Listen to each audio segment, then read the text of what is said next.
All right. Hello, everyone. We are recording and we are here for the 16th episode of Dear Dr. Fantasy. And it is my joy and privilege to introduce my special guest for this 16th episode. And it is none other than Ben from Books with Benghis Kahn. I love the name. Thank you. Yeah. Thank you so much. Oh, thank you. Yeah, that was Benghis was a little nickname I got in college and thought it was a fun one for the channel that I just started up because I've been watching you for years now, I think, and commenting, and so I finally wanted to get in on the chats and the book talks, and so here I am. Yeah, that's fantastic. I'm so glad that you have thrown your hat into the ring. As I was saying before we got started recording, I've enjoyed your comments on various videos very much. I've always had the impression that you are a very informed, well-read fantasy reader. And I know I did watch a recent video of yours, your tier ranking video. So I have a pretty good sense of what series you've got under your belt, and it's a lot. Yeah, I'm looking forward to discussing some of those with you and having a good time here on Dear Dr. Fantasy. So let me get a sense. You said you were interested in starting a channel to just sort of be able to, I guess it is one thing. It is wonderful to interact with viewers in the comments, but it is another thing when you get to have these kinds of discussions with people. I guess I mean, it's obvious, right? It's just a different level of engagement when you do get to sit down with your fellow fantasy fans and just talk about, the series that you love, the books that you love. It's like a classroom, but no grades and no pressure, just fun, right? Yeah. And I don't have too many people in my life, in my family, or friends who read the same books. I have one friend that I try to read some fantasy books with, and we're not always reading the same thing at the same time, or I'm not always able to see him, and so even if we are reading something similar, we can't really chat about it. So I've wanted to be able to chat about these things, right as we're reading them or right after. And I've seen so many of great book collabs over on YouTube, and I've watched some of yours, and wish I could get on some of them with Daniel Abraham books and Long Price Quartet, and Yeah, there were some good. the Malazan ones, and with ones that I've read or haven't read, I just had that feeling of missing out, and that I wanted to get in on it. I haven't really gotten into be a critical reviewer. I'm still trying to develop my kind of thoughts on how I want to review books, and I don't want to lose the just joy and fun of reading, that which I do for my hobby, and trying to be more analytical or critical as I'm reading, and I don't want to lose that. So I'm still trying to figure that out, and as I do some more reviews, I think I'll hopefully get a handle on that. Yeah, no, it's a real thing what you're talking about, because we do this because we love reading. It's a hobby. It's a joy in our lives. And if it becomes a job, then it could suck some of that joy out of it.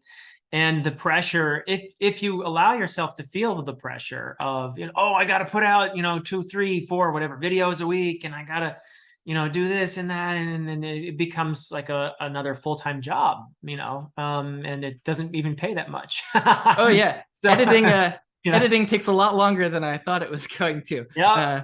Just like trying to put out one video is between the filming and editing, and then figuring out the uploading and thumbnails.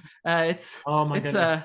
like maybe a day-long process for one video, at least before you get too comfortable with it. So oh yeah, it's a lot. Yeah, you're talking to a guy who has had to learn everything. I mean, I didn't know anything about making videos.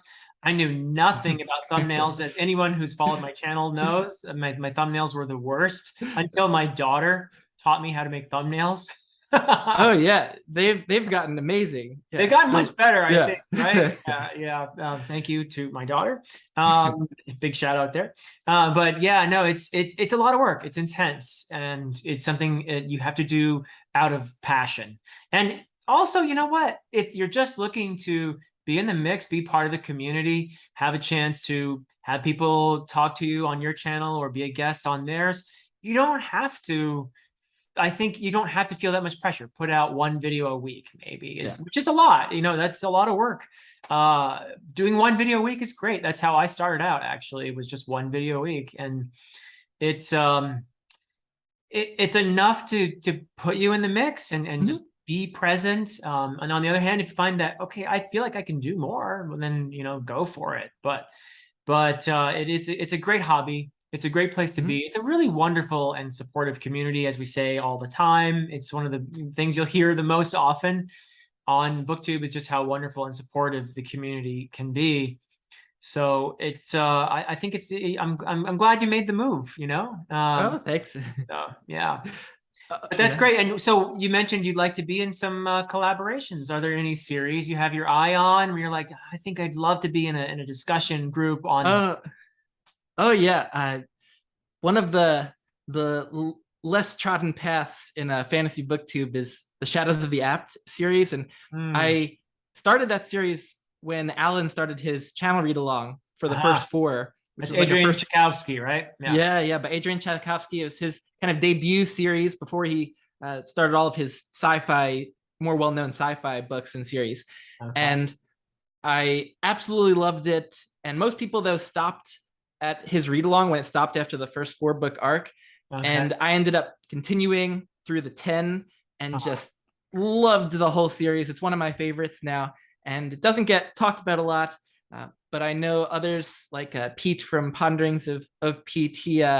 He's just now finishing up, I think, in the last book, and so maybe we'll try to get Shadows of the Apt a little bit out there on Booktube. But I like that's one of my favorites that doesn't get a lot talked about. Yeah, shout out to Pete there, and maybe he might want to join you in a discussion series. He's a great guy. I've had the privilege of being in a Malazan discussion with him before, actually. So yeah, there's just so many wonderful people, and it's a kind of a problem, actually, because I personally am subscribed to around 200 channels right now, and I just don't have time to watch all the people I want to watch, and they all seem so nice and so cool, and I want to talk to them all. So maybe eventually I will get to, if I live to be 100 and I keep the Dear Dr. Fantasy and my beard down to here, I'll get to talk to more and more people. But it's a good problem to have. That's a real problem. As I've just been exposed to more and more new booktubers, a lot of people are joining, and people who like follow the same booktubers like you or Jimmy and Alan, and then as more of those people that are in those discords or that comment on those videos start their own channels, and it's been fun to see a lot of people in my kind of also generation in their 30s starting booktube. I got started watching booktube with Daniel Green. He's kind of a younger generation from me, and then I found Mike, who is closer to my age than, and feeling like, this could be an old man's game too, and not that he's old. He's just you don't see many YouTubers, or at least I didn't a few years ago, that were closer to my age there, mid-30s, and so that was like really inspiring. And then your channel as well, and discovering that, and Jimmy, and then lots of people now starting up channels, and we all share a lot of the same tastes, but you rarely find anyone who completely agrees with you on all of your book takes. So there's always healthy disagreement to go around, and I think I'm really excited, actually, because I have a feeling your channel is going to be a great place for analysis. Once you find out how you want to do your reviews and discussions and stuff. And I'm very excited by the fact that I'm discovering more and more booktubers who are really, not that it was anything wrong with booktube before, and I love interacting with younger booktubers too. Keeps me young, just like interacting with my students. But it is great to see some older folks. It's also great to see, I think, more long form discussion and deeper dives, and even like people doing sort of more just get down and analyze, even like to the level of a sentence, right? Where somebody's doing, like my friend AP, AP, from A Critical Dragon. He does some amazing analysis stuff on his channel, Critical Dragon. And just recently, Mark Lawrence, the writer, started doing videos on YouTube. I don't know if you've caught any of those. Oh, I didn't know that. Yeah, he just started. No. So the 3 videos he's put out so far have all been analyzing the first page of somebody's book. And I think, have they all been self-published so far, or self-published authors, I believe, so far. So it's really cool. Yeah. What he does is he does like from a writer's perspective. Here's what works. Here's what doesn't. Maybe this could be better. And I love several things about him. One, he's really funny, in a very dry sort of way. Yeah. 2, he's got great insights. He's got great writing insights. And 3, he's also very honest, which is, fantastic, because it's one thing for somebody to read your work and say, oh, this is really great, and trying to be encouraging. And he's nice about it, but he also isn't afraid to say, this is something I think maybe could be better here. This particular aspect, and that's helpful, so, but yeah, he's just started doing videos, and I think, wow, there's such potential on this platform for just incredible discussions on books, and I'm excited. I'm really excited by that. Oh yeah, AP's deep dives into prologues and single pages, and those have been really helpful for me in approaching how I'm reading now. And I think I read all the Malazan books before really watching any of those videos, and I was a little bit ahead of your and AP's read. But I think if I read Malazan again now, it would be different, and I would be seeing different things, and also watching a lot of Erickson's videos where he's talking with Esselmont and you and AP. I think getting more of an insight from him, from what he was doing, and all these different things that I didn't really pick up on as I read it the first time. I think the second read through of Malazan is, when I come back to that, I think in a few years it'll be a richer experience. It was for me. It really, I mean, I've read, now I've finished the Malazan Book of the Fall in my reread, and AP and I have not yet done our discussion on Crippled God, which I'm very excited for. And I can say, I think it's okay because he's already committed to doing it, but Stephen Erickson will be joining us for that. Oh, great. So yeah, I'm very, very excited for it. And I'm really I've also finished reading Ian Esselmont's novels of the Malazan Empire. And hopefully, I haven't asked him yet, but I'm really hoping I'll get a chance to talk to Ian Esselmont as well as AP about that one. And about the series, I think we have a lot of discussing to do. So I'm really excited for that. Ooh, oh yeah, I can't wait for those like series wrap up chats. But the ones so far have just been great. But one of the things that I'm worried about with doing my own reviews or analysis is trying to pick apart individual elements of books that I might have really loved, and figuring out what was working for me. I think when I really love a book, I'm completely immersed, and everything's kind of working. Like it's just one big mysterious soup of everything, from the prose to the character writing, the setting, the literary devices, everything together is creating this immersive experience where I'm not sure what elements there were that led to my positive experience, but it's just a combination of it all, and so figuring out what's working, and also just when a book's working, I then kind of turn off the critical side, and I'm not nitpicking, or I'm not finding little things that might not work for other people. And so with things that I love, when I see people that didn't love them, and I see what they didn't like, and I'm like, oh yeah, I didn't really notice that, but that makes sense. But that wasn't part of my experience. So I'm thinking about all these things as I'm getting into doing reviews. Absolutely, yeah. And I think there's a real fear that you might lose that immersive experience if you're putting on your thinking cap while you're doing the reading. And my personal experience is that has never happened for me. I'm actually happy to say that and I've been analyzing books in an academic context far longer than I've been doing so on Booktube, but I have never felt that breaking down a book or dissecting it to see what works, what's going on here, what narrative perspective is going on, and how does that affect the way the story is told and what we see as readers. And that I've never felt that took away from my enjoyment. Not to speak of appreciation, because appreciation is different, right? I mean, you're able to appreciate it here and think, wow, that was pulled off very well, and you can analyze it. But I also never have felt a diminishment of my enjoyment of a story. In fact, just the opposite. When I admire from the perspective of the craft, just sort of, wow, this author really pulled off something here, and let me see if I can figure out what it is. I enjoy the reading experience, and I enjoy the process of sort of trying to figure out why did I enjoy this scene? What was it about the scene that brought me to tears? That happens all the time. When I'm reading, what I can. There's a part of me that is fully experiencing the emotions.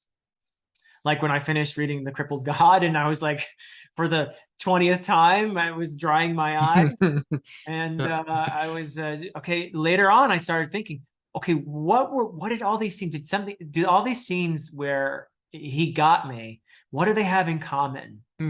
And what is he doing there that's so effective? And it never, I never felt as I was in the book, as I was immersed in the book, in the story, that I was ruining my experience by knowing that later on. Maybe that's my I don't know, a secret that I stumbled into, is that I don't, while I'm reading the book, stop and say, what's going on here? Later I go back, finish, and I do the dissecting then. So I don't know. It's worked for me. I do know some authors who will say I can't read anymore, at least not while I'm writing, because Joe Abercrombie is one who said something like that before, where he says, yeah, I just don't read very much while I'm writing, because I think maybe because you're just using the same part of your brain or something like that. But I hope you'll find that reviewing and analyzing books enhances your reading experience. That's been my experience anyway. Oh yeah, it's I hope so, and I think that can be the case. Since I've been reading as a hobby and not for classes and analyzing them for school. I haven't really gone back into books after I finish them. I'll finish, put it down, sit with the experience for a little bit, but then I'll go into the next book of the series, or if I'm done with the series, go to something new. And so I'm just constantly reading new books and authors, and I think maybe spending some more time processing and going back to books that I've finished might be fruitful. Yeah. Oh yeah. My goodness. I mean, it's fun. I like to mix in rereads with new reads all the time, and it's all about having fun. It's it's all good stuff. But speaking of reads, I want to talk to you because I did watch that video of yours where you did your tier ranking, and there's so many series I want to talk to you about. But I also want to get a sense of your reading journey. How did you get to be Books with Benghis Kahn? How did you arrive at this moment today? So it's a standard question I have on the show, which is, who are you? And I think to some degree you are what you read. So tell us, if you don't mind, Ben, what books have been important in your life, or what stories so far? Oh yeah, I mean, I can't remember a time when I wasn't reading books or having books read to me, because my mom used to read a lot to me, and Dr. Seuss books were just always being read to me. Fox and Socks and Green Eggs and Ham, things like that. But I think at some point around first grade, I graduated to chapter books, and I read a lot of Goosebumps books when I was really young, and I enjoyed those, and they were just the right level of scary for me at that young age, and felt very grown up reading novels and full chapter books. And now I look back at them and they're just like tiny, and I can't even believe it.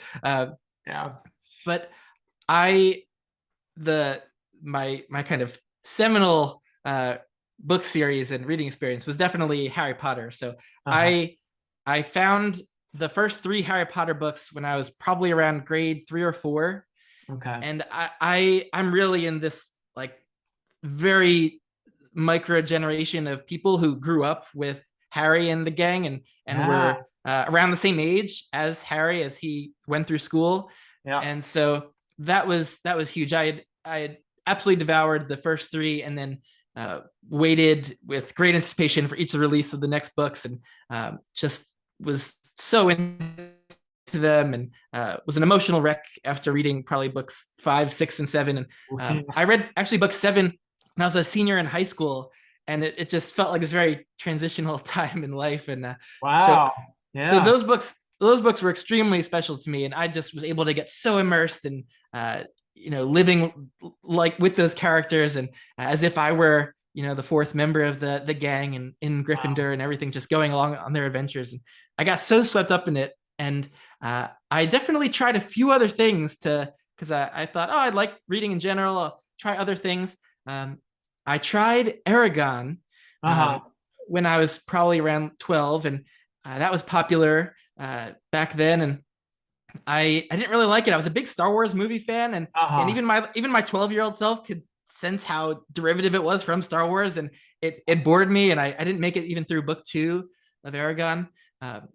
But I tried out J.R. Tolkien with The Hobbit, and I loved The Hobbit. I really just loved that little book, and so I was like, okay, let me see if I can do some adult fantasy with Lord of the Rings. I picked up Fellowship of the Ring at some point when I was a kid, and made it through to Tom Bombadil, I think.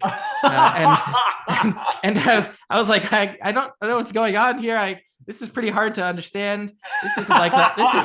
This isn't like The Hobbit at all. And I put it down, thinking like, oh, maybe adult fantasy is really not for me.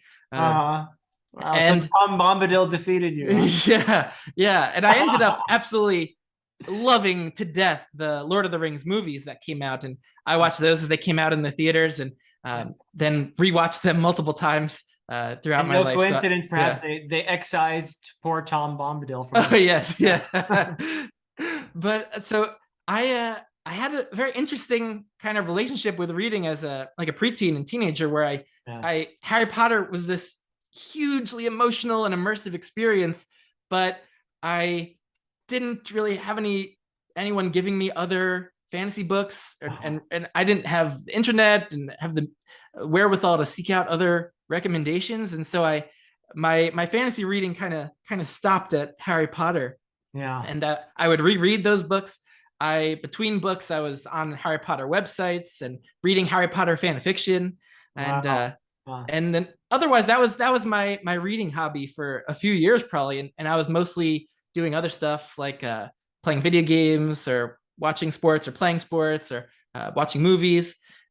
So I didn't read too much besides Harry Potter, and I think I kind of took the wrong takeaway lesson from not liking Lord of the Rings or Aragon. I think I kind of took away that the rest of fantasy wasn't for me, and it was just Harry Potter. And I think a lot of people just make the assumption that oh, Harry Potter was so popular, brought so many people into reading. Right. But I think most of the people around my age actually had similar experiences where they love Harry Potter, but then don't really read for pleasure outside of that, or don't read fantasy at all and just read some literary fiction. And I think Harry Potter being so insanely popular it was, I think we all viewed it as this outlier situation that only this story can do this for us. This is a special story, and it's not even worth trying out others because they can't do the same thing. It's these particular characters, this particular world, and now I know how silly that was. But back then I didn't realize I should have been expanding my horizons to Robert Jordan or Tad Williams or Robin Hobb, and trying new up and comers like Brandon Sanderson or Joe Abercrombie or Pat Rothfuss, but they were all kind of off my radar. I thought fantasy wasn't for me. That's this is the genre for kids, or whatever's going on in it. I only like Harry Potter. So it's really interesting what you're talking about, because I think there are a lot of people. I agree with you, first of all, that there are a lot of people who, and it's not just Harry Potter, by the way. There are a lot of people who just read one series and they are devoted to it, and they don't want to go beyond it. And if that's what makes them happy, who am I to argue? But I think that can be very rewarding if you're able to to go beyond that one series. Yeah. I mean, it's difficult to recapture that. It really is. So for me, it was, I'm a bit older. Yeah. So Harry Potter, I was an adult when Harry Potter came out, but it was fun to read it with my daughters. So my older daughter is probably just a little bit younger than you are. But I read it with her in the early 2000s. And then the younger one really got into it a bit later. So it's a series that for me, for a different reason, because I have these memories with yeah, yeah. That is kind of special. But for me, the equivalent was Lord of the Rings. Yeah. When I was a kid, it was Lord of the Rings that just absolutely sparked something in me. And similar to how devoted you felt to Harry Potter, I was like that with Lord of the Rings, and could have easily been not a fantasy fan, but a Lord of the Rings fan. And there are people like that. There are YouTube channels that are just Harry Potter, or just Lord of the Rings, or just Wheel of Time, or just you insert series here, right? There are channels that are just devoted to those series, and that's okay. There's nothing wrong with that whatsoever. My good buddy Iskar Jarak, his channel is devoted only to Malazan, right? So, totally fine with that.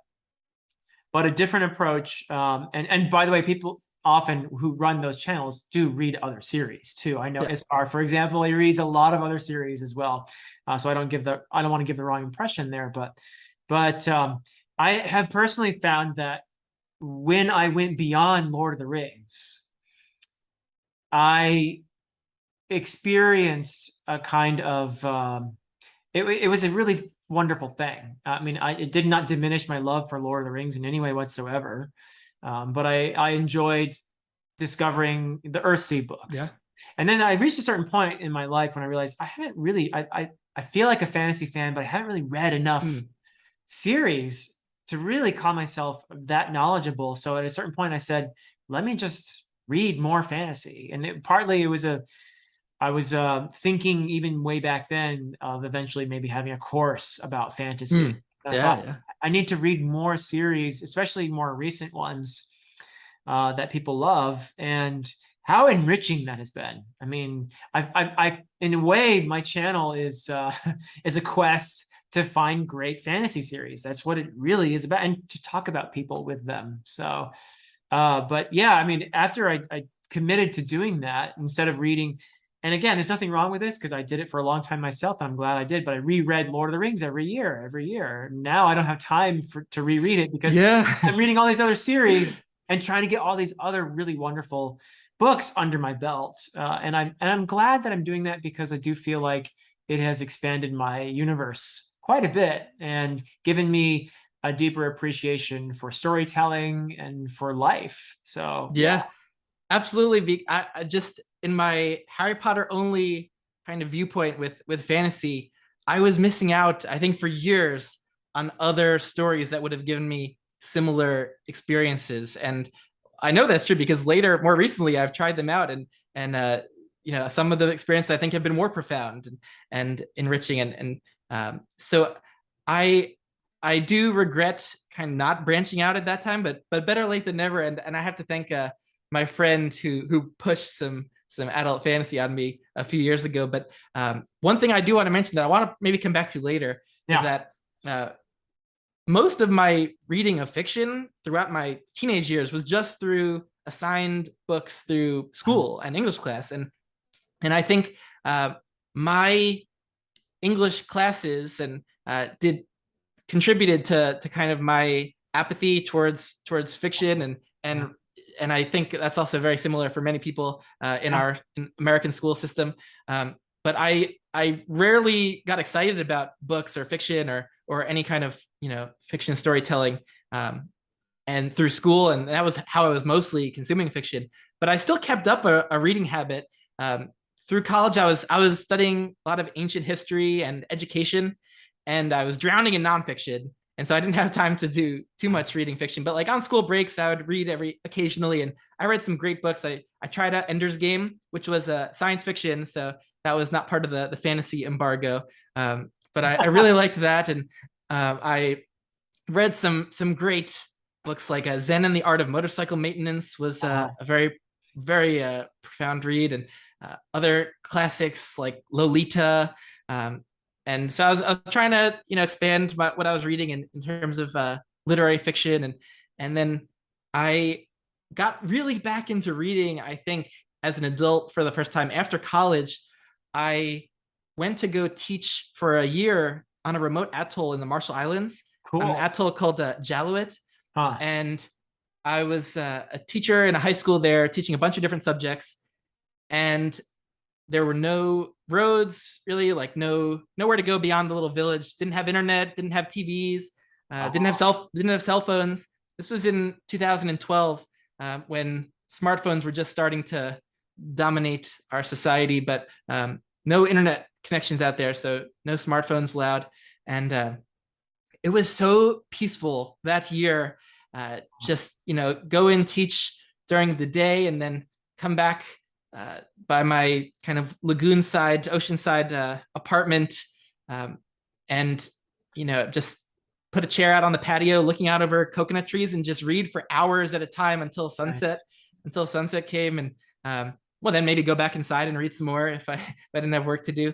Sounds And great. then, By the way, did you do this through what? The Peace Corps or what? oh no, so there was just a volunteer teaching program Okay. run through my college, because an education professor at my school, had been going to the Marshall Islands for years, putting on Shakespeare plays, actually, Okay. Huh. and taking students there to go help him, and he had set up a whole kind of year-long volunteer teaching program. Okay. And there's another program that goes through the Marshall Islands called World Teach as well. And so I was just out there with I was with another American living in the apartment there, and we were both big readers, and he was an English teacher, and I just read up a storm that year, but just lots of random books that were there in the school library, some classic sci-fi like Asimov and Arthur C. Clarke, and then just books like Walden, and some stories by Chekhov and Tolstoy, and other random sci-fi by William Gibson, and some short stories by Tobias Wolff, and lots of nonfiction too. That was out there, and so I was just reading everything I could get my hands on, but still not really any adult fantasy. And that was, what I a was great enjoying experience. yeah. What a great experience. Oh yeah. And being there, I know you've spoken about this a little bit on your channel, but living in a different country, a different culture, a non-Western culture, was really eye-opening for me. You could learn about various cultural norms and different cultures from a classroom, or read about them, or read books, and you do learn a lot through those ways. But until you're living in another culture and embedded in there, and not really as a tourist either, but just as a part of the culture, and you're living there long term, you start to feel these different sort of the different energy and vibe, and realize that there's other ways to live and to think about the world than what we grew up with here in America. And I found it a very profound experience to be there, and then to reflect back on my own culture and my own upbringing and biases. And I think it was really enlightening. And so traveling and living in other cultures, I think, is just so tremendously valuable. Like you've said, and I know you had a similar chance to live abroad in Nepal, right? That's right. Yeah. I lived in Europe too as a kid, but as an adult, I went off on my own and lived in Kathmandu for a while in Nepal, and taught at a university there. So for similar reasons. But as you say, you expressed it perfectly. It's an opportunity to go outside yourself, and not only understand yourself from that perspective outside yourself, but also understand your connection to all kinds of people. And that's a beautiful thing. That's just a beautiful thing. One of the most important things that's ever happened to me. And I couldn't explain who I am today without that experience, without what those people over there taught me. And it was I wouldn't trade it for anything. Yeah. So, you put it beautifully. A lot of the people there on that island where I was living didn't have a lot of money, maybe didn't have any job, and but when it was time for us to leave at the end of the school year, and they held a huge going away party with hours of songs and just a line of students who gave us handicrafts that were made by them or their parents or their families, and we just were covered in all different handicrafts, and just the gratitude and the warm welcome that we received there, and even from some parents there who maybe didn't even speak English, but still the connection you can feel beyond language is really powerful. And yes, definitely taught me a lot, and would not trade that for the world. And I knew I loved having those experiences so much, though, that I was seeking more. And so I signed up to go be an English teacher in Vietnam after that. Wow. Wow. Yeah, and I had never really done much traveling. I didn't come from a very wealthy family growing up, and mostly just stuck around New Jersey. And so, which is a very nice place, yeah. by the way. Yeah. Yeah. But yeah, a very nice childhood growing up in the suburbs. But did not get to do a lot of traveling. And so once I started to travel in college, and I studied abroad in Greece for studying a little ancient Greek history, and that kind of gave me the travel bug originally. But I was more of like a tourist, kind of traveling with a bunch of American students in Greece, and it wasn't the same kind of cultural experience.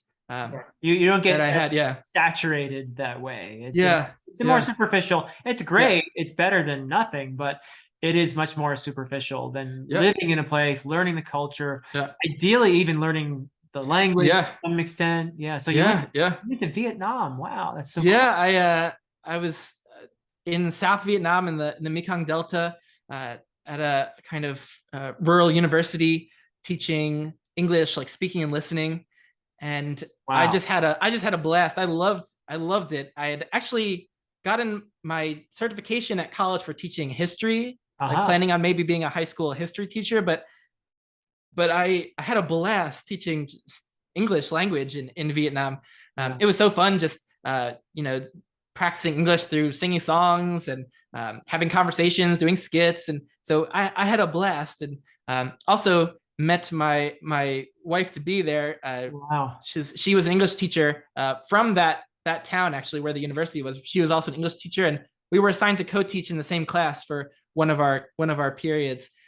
So that's how we met. And she's actually living here now, and hopefully soon is going in for her citizenship test. And oh, wonderful! Wow. Well, congratulations in advance. Thanks. But I also had a ton of time to read there in Vietnam as well. I was, and so I read a lot. I started listening to audiobooks there as I went on walks just around campus. I listened to Moby Dick. I listened to a giant history of the Beatles by Mark Lewison. Tune in all these years. It's amazing. It's a history of their childhoods up through making their first record together, and it's absolutely amazing. And I read some good nonfiction like that, and Unbroken, and The Boys in the Boat, and some books that I really got into. But I think I was also reading a lot of literary fiction that didn't necessarily engage me on a very deep, emotional level. I was reading a lot of J.M. Coetzee, Philip Roth. I read Magic Mountain there by Thomas Mann, and so I've read a lot of books that are a bit meandering or that do a lot of philosophizing, and so I definitely don't have any issues with that kind of thing in Malazan, and it's much less than some of the things I've dealt with before. But I don't think I hadn't found what the reading that really was going to invigorate me, and until I came back here and to the US, and I was working here, but I was not reading much anymore. I was reading just a few books a year, maybe. Until I was often staying over at my friend's place in New York City, so I could cut down on my commute. I was a tutor and still doing one-on-one tutoring work of all kind of ages and subjects. Cool. And so I was often staying at my friend's place, and he was also a big Harry Potter fan growing up, but he never stopped reading fantasy. I think he continued reading into Song of Ice and Fire, and he was telling me about his new favorite author, Brandon Sanderson, Uh-huh. And he was telling me, he's released like 12 books since he started, like Oh, in yeah. 2007. I'm like, what? How many books? And he's like, oh, he has progress bars on his website to show you his progress, and he's super productive. And I'm like, hold Show on. off. Yeah, Yeah. this doesn't seem like real literature if he's churning it out like that so Uh, quickly. And I also just was still on my fantasy embargo for okay. many years since finishing Harry Potter, thinking that the whole genre was not for me. And I opened up the first page of Mistborn, and it was just like ash fell from the sky, and I was like, "Oh, what is this fantasy world? This isn't real. This isn't real life." There's the ska. Who are these ska and the obligators? And I'm like, yeah, Pretty I'm like dismal. allergic to this fantasy world Huh. I So have you didn't here. like it. You didn't like it at first. No, I only read the first page, and Oh. I put it down. I gave it the first page, and I'm like, yeah, no, fantasy's still not for me. I he had some sci-fi in his apartment, and so the only thing I tried of his was the Old Man's War series by John Scalzi, and that was okay, but it didn't really grip me. And so when I was in his room again one day and not having anything to read, I was like, okay, let me give Mistborn like a real try. Uh-huh. And I was like, okay, let me read past the first page. And it was probably by the end of the first chapter where I was utterly engrossed, and there was nothing that was gonna make me put that book down. I sped through that whole trilogy, and then actually at that moment was going back to visit my wife in Vietnam, who was still in Vietnam at the time. Uh-huh. And so I had a nice chunk of time off work, and that's when I just went crazy. I was like, I'm reading all of the rest of Sanderson's adult fantasy books. I Wow. devoured like the first three Stormlight books, and Yeah. like Warbreaker and Elantris. I just absolutely loved the Stormlight Archive books, and I need more, I need more, I need more. So I knew like nothing about the genre, and so I was going on online forums trying to discover like, oh, what were popular things in recent years. And Uh-huh. so I tried out the Temeraire series by Naomi Yes. Novik, Amy and Novik. Yeah. Napoleonic War with Dragons, and Yeah. that was 9 books that went by in like 2 weeks. So it was just I was Wow. just, oh yeah, I just couldn't get enough of that one. Just loved it to death, and tried the Magician's Trilogy by Lev Grossman. I like that trilogy. Yeah. Oh yeah, that was just so unpredictable and fresh, and also it was riffing on kind of Harry Potter, and A I little knew a little bit bit about the Chronicles of Narnia, and more. Yeah. I feel like yeah, it's more Narnia than Harry Potter, yeah, actually. Though superficially, wizarding school, yeah, on yeah. college level. But I think on a deeper level, the Narnia influence is more important, I think, Mm. for Lev Grossman. I would argue that anyway, but Oh yeah, no, I think so. I think the I do think he was sort of speaking to the Harry Potter generation of yeah, like, what would happen if your yeah, fantasy escapist dreams came true, and you were actually, magic was real, and you're put in yeah, a fantasy world, and you're like, oh, going to this a magic school might not be all it's cracked up to. yeah, uh yeah, and it was a really cool, it was very adult and literary almost in its approach, and so I was like, oh wow, fantasy, like Sanderson felt like different from the literary fiction I had been used to. It was just sure. really, Reads fast. yeah, Yeah, reads fast, super accessible. yeah, And so, but Lev Grossman showed me like, ooh, like fantasy can be very profound and deep and dark, and yeah. um, interesting Cool. and unpredictable. But I Yeah, think I found then that I like all these different sides of the genre, and yeah, the fast-paced heroic fantasy, and then the more unpredictable, darker literary fantasy as well. I was yeah. realizing like, ooh, this genre has a lot to offer, and I just was off to the races at that point. It's like I missed out on all these years, and I got to see what has been going on in this genre. And for the last few years, I've just been racing through as many different authors and series as I can, because Yeah, I realized how much I've been missing out, and so I've gone through so many amazing ones, whether it's yeah.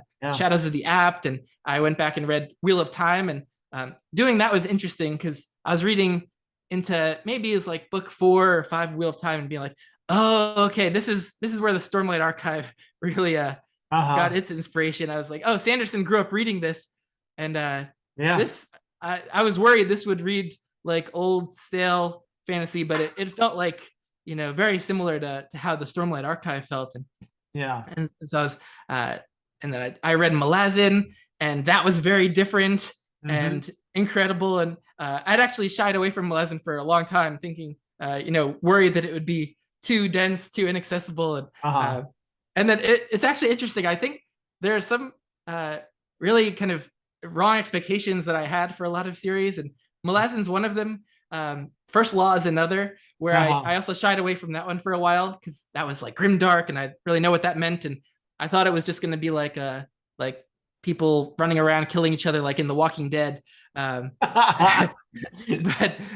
But Well, I was close. delighted. Yeah, yeah. Oh, just I was just delighted to discover the humor. I've never had so much fun reading books than I had with all of the First Law books.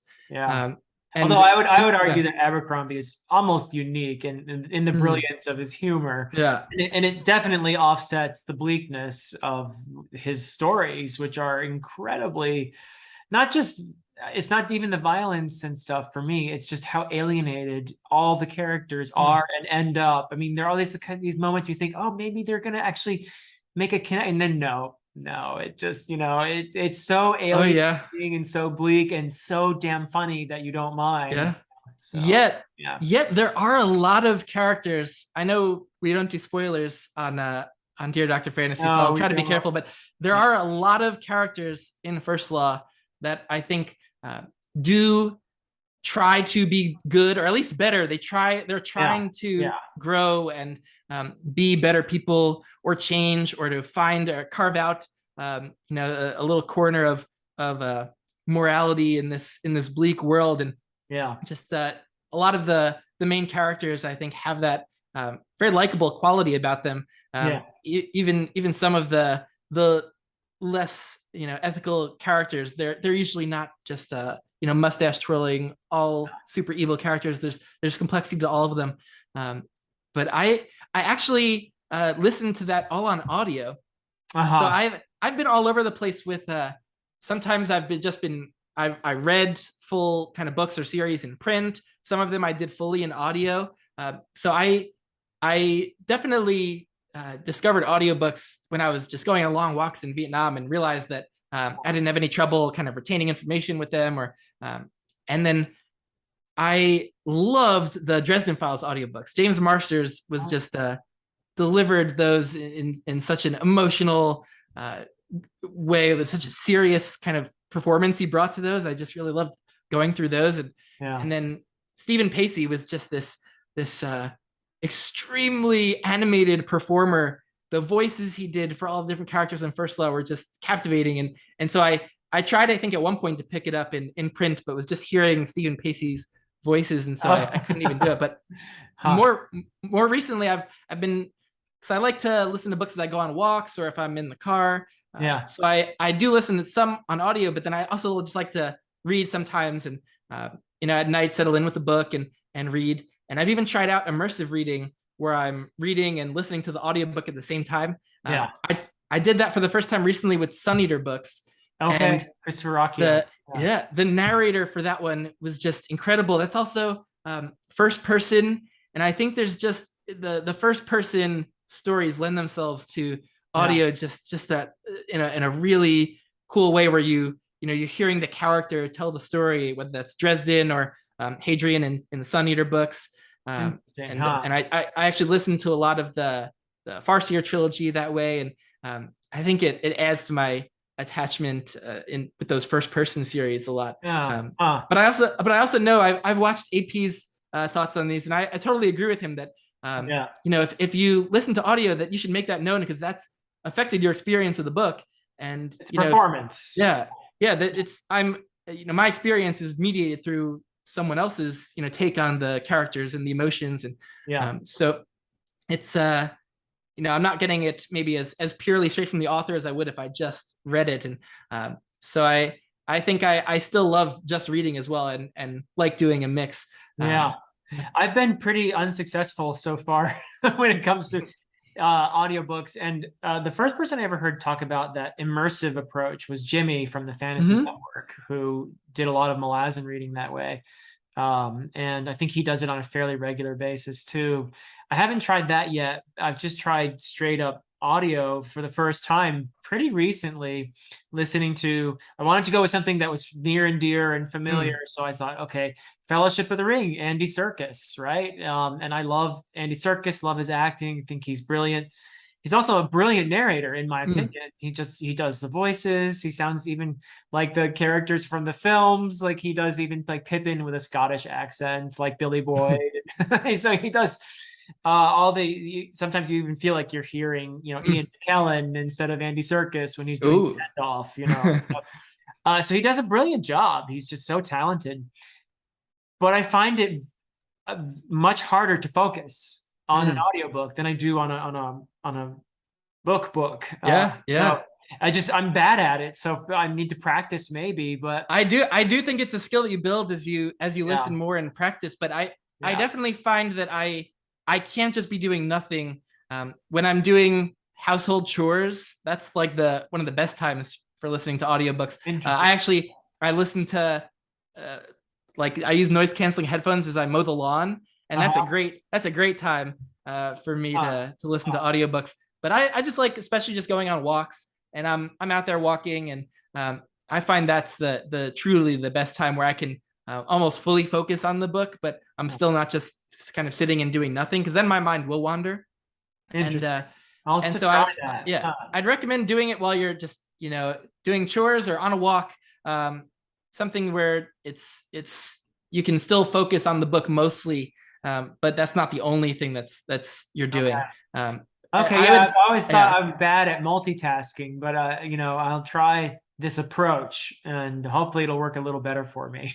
And if you do, I would highly recommend, if you haven't read book 2 of The Burning by Evan Winter. You've read I've The Rage of only read Dragons, I right? read the first one. Yeah. Okay. I did not read that one in print at all because I was really captivated by the audiobook narrator. Uh-huh. Prentice Oniyemi gives one of the best performances I've ever heard, and I've listened to a lot of different ones and great ones, Hmm. but this one, I think is an actor, and he just gives such an emotional performance, and the accents also with the different characters and the names, it just added, I think, some authenticity to it that Yeah. if I were trying to pronounce a lot of these words in my head as I was reading, I would struggle with. And um, but the story, I think, was really benefited by kind of hearing it through his interpretation and Interesting. performance. Uh, If you were planning to do Fires of Vengeance at some point, uh, I think you might find that could be a truly incredible way to read that book. I wonder if, Yeah. if books that are I'm just thinking out loud and I might be Mhm. completely wrong here, but it seems like the audiobooks that I hear the most enthusiasm for are narrated for books and series that are very action oriented, Mm. like First Law and like Dresden Files, and they're very fast paced books too.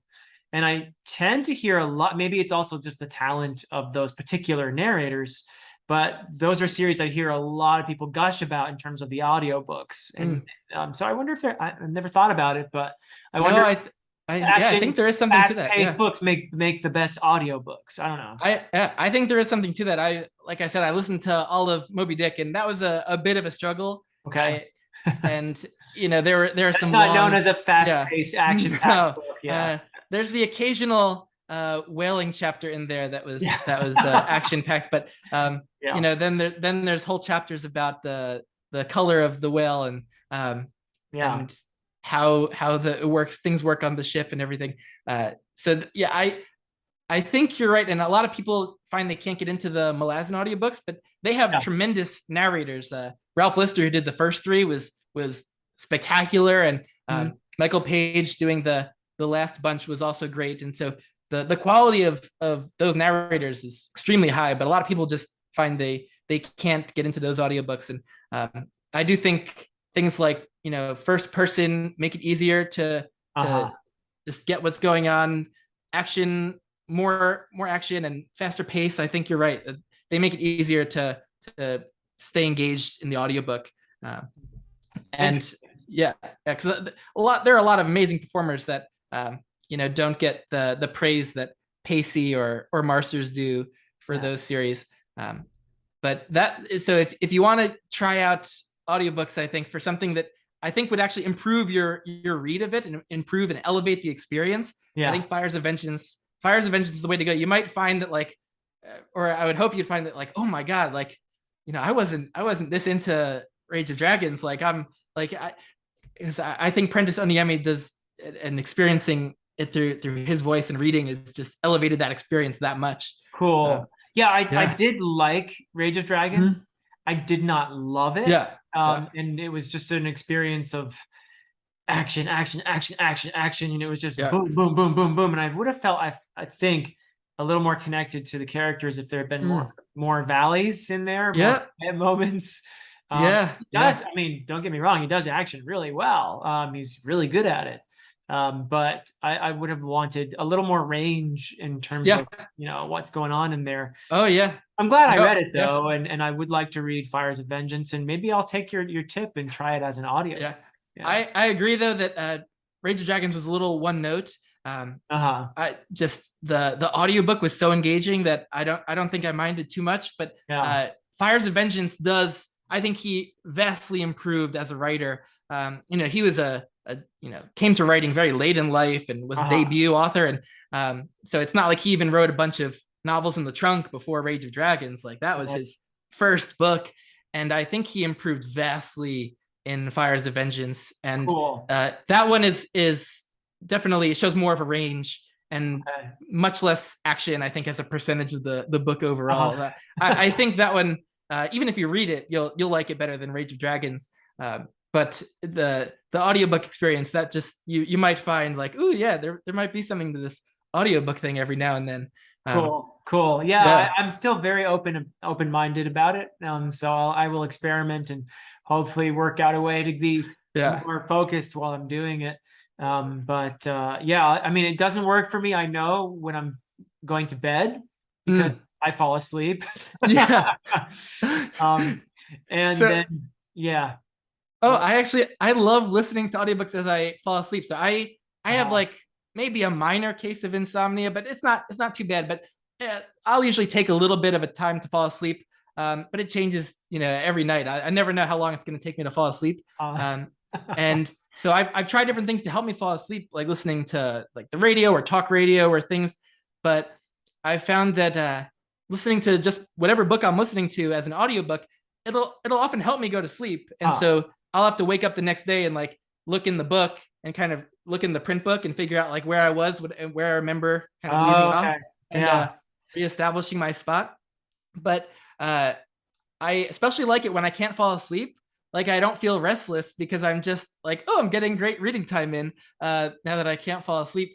And occasionally though, I know for a fact as we get to in really engaging books, or as we get closer to the end, I know sometimes I'm just staying up late listening to the book, which I used to do sometimes, reading print books at night with the light on. But now that I'm living with my wife, I can't have the light on anymore at night.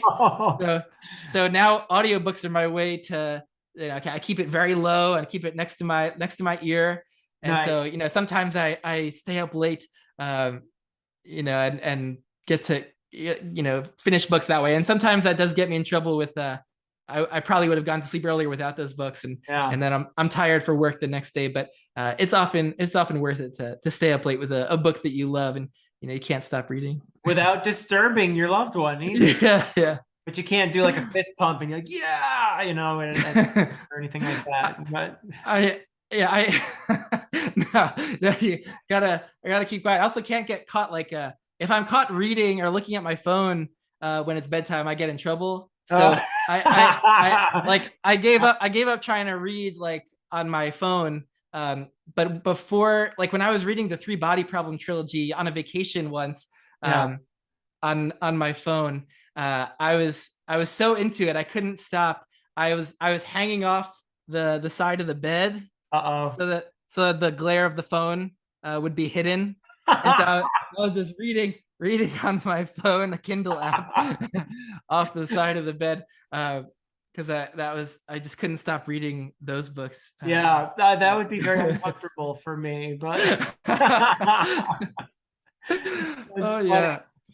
Well, but we readers, we do love our books. There's no doubt about it. So Yeah, I've just ever since I've gotten back into fantasy with all these series, like I've just felt so much more lively, and I can barely watch any movies or TV anymore. I find them not as stimulating or engaging. I find them to be more passive, and uh, I love visualizing as I read, and so I'm yeah. constantly just imagining all these different scenes in my head, and um, I love also hearing characters' thoughts. Just I Uh-huh. love the interiority that you get with books that you can't really get much of in TV or movies. They do some narration sometimes in movies or TV to simulate it, but in very Yeah. small doses. But I love just getting up in characters' minds and hearing all their thoughts and seeing their how they are viewing the world and themselves and other characters. And I just that aspect of reading I absolutely love. And Yeah. I don't know if I didn't get Mistborn foisted upon me back in I think 2018. Yeah. If I really even would have found this, I was so lucky to be brought back into fantasy through Mistborn, and my friend insisting that I try that Yeah. book. And That's yeah. great. Yeah, I mean, I have to agree with you about the strengths of storytelling on a page, and absolutely. And I think it's really cool how that's a seminal key moment in your life there, Mm, that deciding to just pick up Mistborn and read it and getting engaged. And wow, yeah. look at where it led. Look at the door it opened to you, and you've been Mm, wandering around since. And it's such a beautiful thing. And it's actually interesting because I talk to a lot of people who say Mistborn particularly mm, is a very common one. yeah. Or like Patrick Leo is another one who that's the series that got him into fantasy. Johann from the Library of a Viking, he same thing. It was Mistborn that got him into fantasy and Yeah. really spurred a kind of a movement, if you will, that has lasted. And so yeah, there's a lot of people like that who it seems like Brandon Sanderson's doing a great thing by bringing Yeah. Yeah. people. I mean, it's kind of like what you were saying earlier about Harry Potter. There was this sort of narrative that Harry Potter is great, and it's great because people are reading, but also great because it brings more people into reading. And I think that happened, but like you said, a lot of people just read Harry Potter over and over and over again too. Mhm. I think Brandon Sanderson is similar. I would Yeah. guess that I know that nobody comes close to the sales of Harry Potter, but and if you're talking, slightly more adult fantasy, maybe. Mhm. Although I think personally, Brandon Sanderson's a brilliant YA. I hate the label YA because I think people think of it as negative.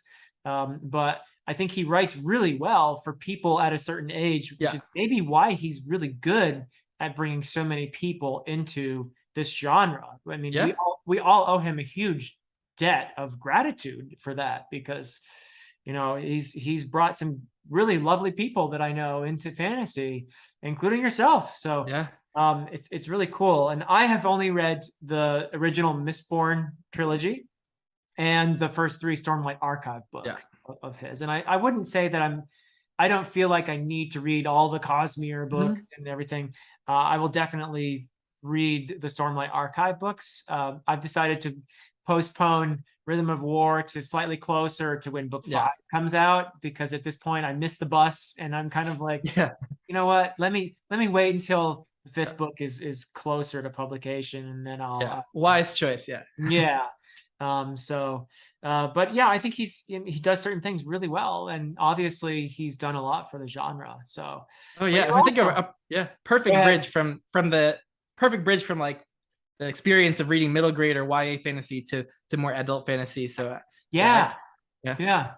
I think so. I really do. I think he's and we also owe him for finishing Wheel of Time. I yeah, think that would have it was obviously tragic to lose Robert Jordan the way that happened, but I think most people who are fans of Wheel of Time would say, yeah, we're really grateful Brandon Sanderson for finishing off that series with those last 3 books, which I guess were supposed to be 1 book.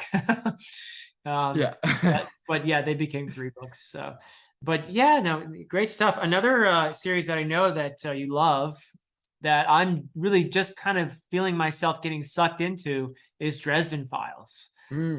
So I'm on actually right now reading the 5th book, Death Masks, which I can say so far I'm almost halfway through it, and it's such a fast read. But each book is getting better and better, with the exception of book 2. I would say I felt like each book keeps, I feel like he sort of figured out what he was doing as he was writing, and became a Yeah. better writer with each book so Oh far. yeah. Yeah. And he was, I think, also quite young when he started publishing those.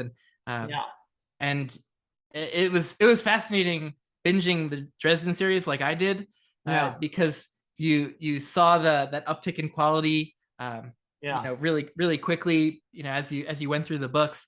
But I didn't know much about Dresden. I wasn't plugged into Booktube too much at that time.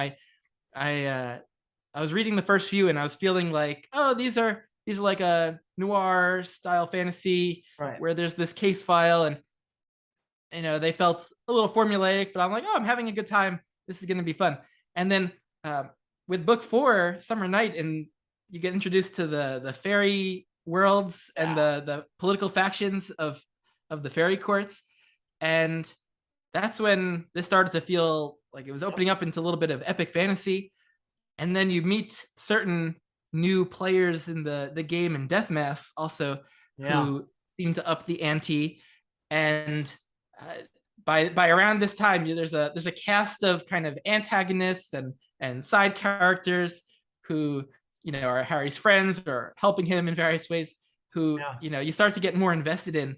And then by the time somewhere around uh, book 9, 10, I just found myself just utterly invested in Okay. what was going on. And then just the run of books from, I think it was book 12, changes through Ghost Story, Cold Days, and Skin Game were Okay. just some of the most like engaging, gripping reads of my life. Like those Wow. that run, it was just, I was just on a roller coaster ride there uh, Wow. for a couple months, where I was just like, for a few months I was only doing Dresden and nothing else, and so I was just so immersed in it. And just yeah, I got so attached to the series and to Huh. Harry and some other characters in there. But then I had to wait like other people, and I know people like Yeah. Jake Bishop were early Dresden fans and had to wait many years for the next book. But mine was a pretty quick wait until Peace Talks, and then I got greedy because I was so used to binging them. I was really upset that I couldn't just read Battleground, because Jim wanted to release it like right after each other, but the publisher didn't let him, and Oh. Huh. they forced him to have a few month wait, probably for sales reasons or printing reasons, who knows. But Yeah. and so he wanted the fans to have the books back to back, since they really were a split book. Oh, okay. Um, Okay. but Huh. so that was a tough wait, because Peace Talks was the first time where I was kind of left like unsatisfied with Dresden, because it really was the middle of a book, and a huge, unbelievably like cliffhanger. So Wow. waiting those few months for Battleground, and the name Battleground, you knew that was something big was coming, and Something it's big. bigger than you could have possibly expected. So the Dresden Files was just an amazing journey for me, and I've actually dipped in and reread some of the books here and there. Like in the lead up to Peace Talks, I reread, I think, books 12 through 15 again, because I love those so much. And I recently, actually, I was seeing your chats, people chatting about Dresden a little bit, and so I reread Grave Peril recently, Okay. Yeah. and was like, oh my god, like it was such whiplash to go back to the beginning of the series when you're Yeah. first introduced to some of these characters that I had then spent like months with, and many books later with, and the development. And I do think Jim improved as a writer immensely, and I don't think I realized that at the time, just kind of going book by book uh, Uh-huh. through them. But Yeah. going back to some of the early ones, and I took a little dip back into Stormfront and Full Moon, and was like, oh yeah, these aren't the most gripping reads now, but when I was first doing it, I was just along for the ride, and he got gradually so much stronger. I think you're in for a real treat now that you're in the this next run all the way up through Battlegrounds is I think gonna be a great ride. I've heard that I'm prepared to. I have, I think, slightly lower, or actually much lower expectations for book 6, which I've heard Blood Rights. A lot of people have expressed that it's sort of a dip in quality compared to, say, book 5. So I'm prepared. I've lowered my expectations for book 6. I'm not going to skip it, though. I would never skip a book in a series. But other than that, I feel like once I get over the book 6 dip, that from there I'm expecting to get more and more and more, because I'm actually, Summer Night book 4 easily became my favorite of the first 4, and now I'm halfway through Death Mask, and I'm feeling like I think this is probably going to beat out Summer Night even. So, I don't want to say anything about Death Mask. I don't want to spoil anything, but I really enjoyed Death Mask, and book 6. A lot of people, I think there's probably a dip there. The case file in book 6 just was not very interesting, and the plot setup was a bit weird, and there's still some character introductions though that are really key for the series, and probably a few individual really good scenes in there. But I think most people say like the series just takes off probably around Deadbeat book 7, and but I had trouble getting my friend who reads fantasy, who gave me Mistborn, and I tried to get him onto Dresden and return the favor of getting him something, and he doesn't do audio. I was actually read the first few Dresden books in print and then switched to audio. But I think a lot of my love for Dresden really also came from Marster's performance and the audiobooks as well. And but my friend couldn't get into Dresden and the first few books, and I was just like, okay, just do 4, just do Summer Night. I promise it'll expand in scope and it'll change. It'll feel different. I had to really get on to try Summer Night, and once he did, he found it really engaged him, and he stuck with it to the end and became a big Dresden fan. Okay, cool.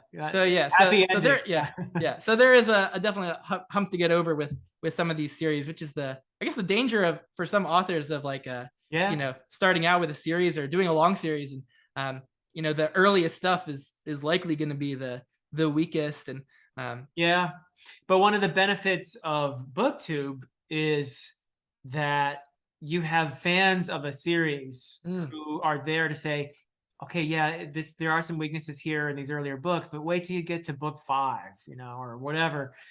And I'll be honest with you, I probably would have quit Dresden Files after the first 2 books if I hadn't had Dresden Files fans say, yeah, you're right about these issues. There are these, but you really just give it a chance, and this series has been so important for me. And when you get to these books here later on, you're going to see why people love it so much. And so I'm like, there's got to be something here, because I've been hearing from people who love the series, and so I kept at it. And I thought, so far, and I'm glad I listened, because I do feel the pull. I do feel like now that I'm halfway through book 5, I'm thinking I can see where the appeal is here.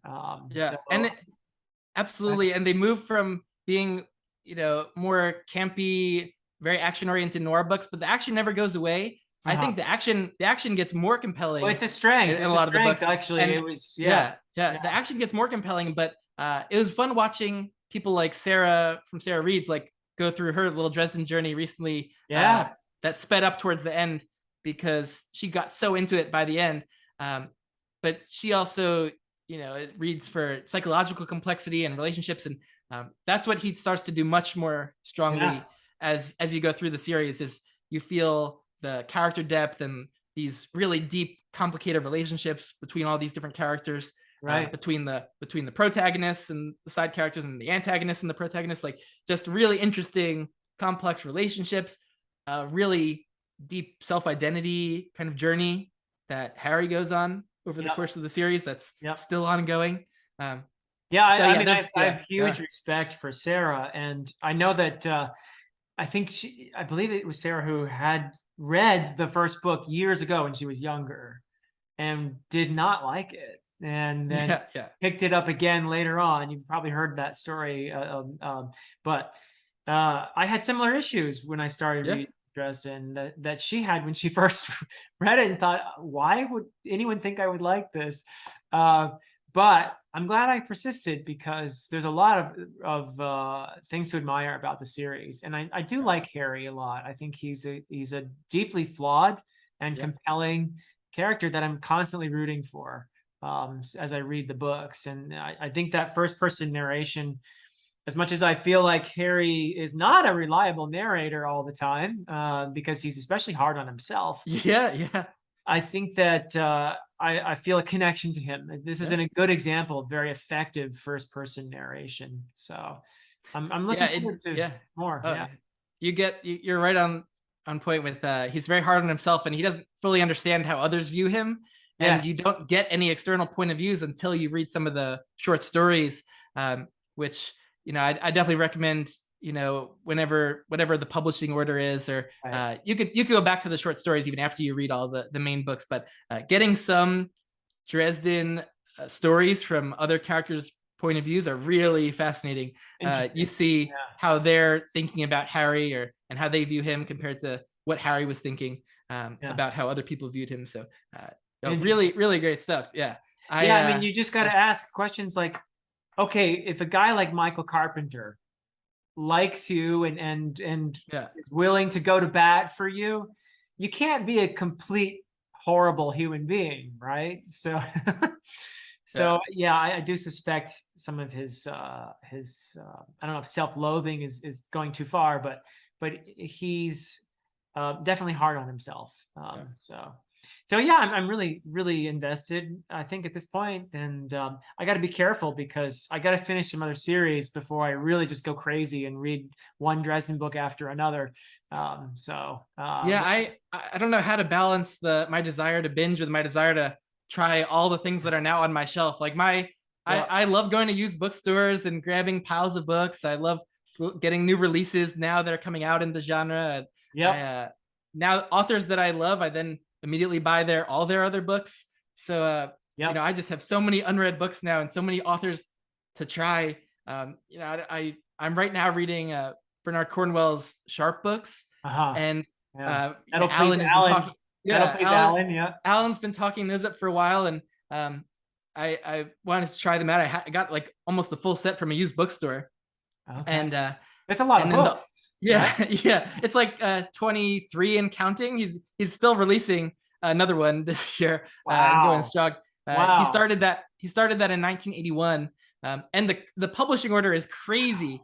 Like, it's all out of chronological order, the way he wrote it and published it. But Yeah. it's really weird reading it, because everything's very consistent. Huh.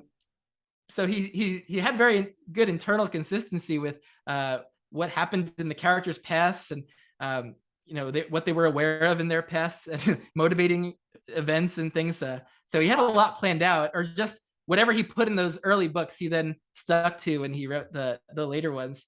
Wow. Huh. Because the books jump around, but I'm reading it in chronological order, and it's starting out in India. The first three books form a pretty complete arc, where Richard Sharp is a pretty, I guess not too young, but he's a private in the British Army. Huh. He's an infantryman, and he's part of Wellesley's army in India as they try to consolidate control of like southern and western India.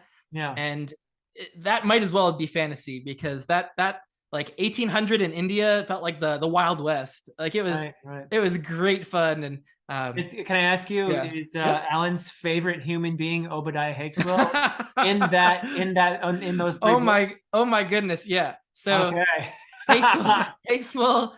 So I I didn't know this. It's not really a spoiler, but in the earlier published books, Hakeswill shows up, and so he wrote these India books around in the late 90s. Hmm. So the first books in the series he wrote in the early 80s. So these Okay. came somewhere in the middle of his writing career of writing the Sharp books. Yeah. And I think he had used Hakeswill as a character in some of the earlier books. And so he shows up here, and he's very prominent. And I have never hated anyone so viscerally. Like Alan understated the case with Hakeswill. Like it, like from the very beginning, you get in his POV. So it's a lot of evil characters in books. You just see them externally. You see them hiding their evil plans or intentions, or they're putting on a show, or sometimes you get their POV and they're calculating, and they think that what they're doing is right, and there's that complexity. But Hakeswill is kind of just unhinged and utterly immoral, and the things he says and does from the very beginning of Sharp's Tiger just make you hate him so much. Wow. And then you get his POV, and you hear his thoughts are even more vile than what he is saying and doing. Wow. And so you know that he is just an unhinged, kind of completely immoral kind of person who's just utterly selfish and cowardly, and it just means harm to our main protagonist, Sharp. Yeah. And so it's this incredible antagonist that he has has you rooting against, and you feel there's real danger for Sharp, even though you know that there's this whole series with Sharp, and that you know he'll survive, and and you also know like how history played out pretty much, even if you're not too familiar. Like I knew that the British ended up controlling India and dominating India, but the way that some of these campaigns went down, I think were just the truth is stranger than fiction kind of thing, and just were amazingly dramatic kind of battle scenes that happened. And I found those first 3 India books were just more captivating, and the battles were just more engaging than anything that I've read in the European theater in that series. And those have still been good. I've enjoyed those, but those India books were really something special, and they came when he was like, I think right in the middle of his prime of his writing career, like right after he wrote the Warlord Chronicles, which I can't wait to try now. Yeah, the Arthurian stuff. Yeah. He had just written those, and then he he then wrote the India kind of trilogy of the Sharp books, which are just great fun. I've been enjoying that. You have to ask the question though, where would Sharp be without Obadiah Hakeswill? Or maybe even more importantly, where would Alan be without Obadiah Hakeswill? Because we all know that Alan actually loves to hate Hakeswill. You have to read it to just know how utterly vile the things he does are so craven and dastardly. I'm just trying to think of the most negatively charged words I can think of there to describe Hakeswill. But so I mentioned that because I've been trying to think about, I want to read other things, and Sharp series is so long, but I found myself just wanting to keep going with Sharp and to binge it. And I love being immersed in the world. And I've read most of my series that way, where just I've read them one after the other, and instead of reading kind of one from one series and going into different authors, I just but I have so many authors to try on the TBR. Daniel Abraham, I have all of his books, and have not tried one yet. Oh wow, okay, we'll have to talk about that a bit. But I'll just mention that I have not read Cornwell's Sharp books. In fact, I've only read I think one book by Cornwell, and which is probably the first book in the Saxon series, which they based the TV show off of. But I did watch I think it's a BBC production. I'm not sure if it's BBC, but anyway, it's the one with Sean Bean, young Sean Bean. So when I was a kid, we did have television. So I watched some of the Sharp series. Probably it was a replay on PBS or something back in the day. Oh, do you remember Hakeswill? I do. Oh yeah. Oh yeah. Yeah, I do. Yeah. I don't think he's quite as well. I mean, he's loathsome, on the TV show as well. But there's another perfect word for Hakeswill. Yeah, loathsome. Yes, yeah. Honestly, I really want to try out the TV show now that I think watching the movie or TV shows of things I've read just to see them visualized. But I definitely like having the book experience first, so I can have my own visualizations of the characters and how I saw everything. But I definitely want to see how they filmed. I think it would be really cool from just seeing the historical, costuming and the weaponry. And it's hard for me to picture some of these things, like all the different cannons and muskets and everything they were using back then. So I think it'd be fun to watch the show. I mean, I remember it, not incredibly distinctly because it's been many, many years. But I do remember Sean Bean there. I think that's the first time I ever saw him in anything. Actually, was in Sharp. Yeah, and for Sean Bean, he had a long run there. Oh yeah, He and died in a lot of yeah. his roles. Oh, Yeah, yeah. And in Fellowship of the Ring, oh, yeah. I shouldn't say that. That's a I spoiler, don't. but I don't know how much of a spoiler that is, but yeah. but that's an interesting one, actually, thinking about TV and books or movies, because I watched the Lord of the Rings movies before ever reading them, and I've also watched the Game of Thrones TV show all the way Yeah, through, which yeah, unfortunately left like a sour taste with the way it ended in the yeah. final season. And so I haven't been too motivated to actually read through Lord of the Rings or Song of Ice and Fire, Interesting. because I've seen their adaptations first. And like with Wheel of Time recently, I had read it all before watching the show, and I that'll probably lead to not liking the show as much. Yeah. But I also, I don't like being spoiled on things. I also I enjoy visualizing everything my own way first. Yeah, it's an interesting And thing, the relationship between a book and its adaptation. And I think it can be an enhancer. For example, for me, the Peter Jackson films were an overwhelmingly positive experience, and I came at them a mega fan of Tolkien. I mean, my life course is because of Tolkien, and reading Tolkien when I was like 12 or 13, and everything that I did subsequently probably was because of that experience. So I was a huge fan, and I was very nervous. I thought, whoa, what if they mishandle my baby here? I was prepared to be upset. And of course there are changes. They do lose a lot of things. It's a much more action oriented story than the books. There's a bit of I think Tolkien's reverence is there, but it's not as prominent as it is in the books. The sense of beauty is there, but it's not as prominent as it is in the books. And history as well. Yeah. History and mythology and all of the layers. So those are things that I love about the books, but you can't really do them as well in a film. Yeah. A film has strengths that books don't have, but books also have strengths that films don't have. And an adaptation is not going to be able to reproduce beat for beat what the book is. So I'm okay with that. And I actually loved that. Was an enhancing experience for me. Sure. That made me, when I saw Fellowship of the Ring, when it was first released in the theaters, the first few minutes, you have the old battle first, and the prologue, but then you get in the Shire, and I was like pretty on board even with the prologue, with Galadriel narrating it, and I thought, okay, this is a good way to sort of recap a lot of important background stuff. But then they got in the Shire, and when they showed the Shire, I was like, oh, they did it. Yeah, I'm there. I'm there. I'm in the Shire. So it was like very immersive and cool and fun for me. So just they captured magic with the way they filmed it in the production, in a way that even the same director wasn't able to recapture with the later Hobbit movies. And that's as I think you move through time and technology improves, there's a diminishing returns there as you try to use more visual effects and expand the story for commercial reasons rather than artistic reasons.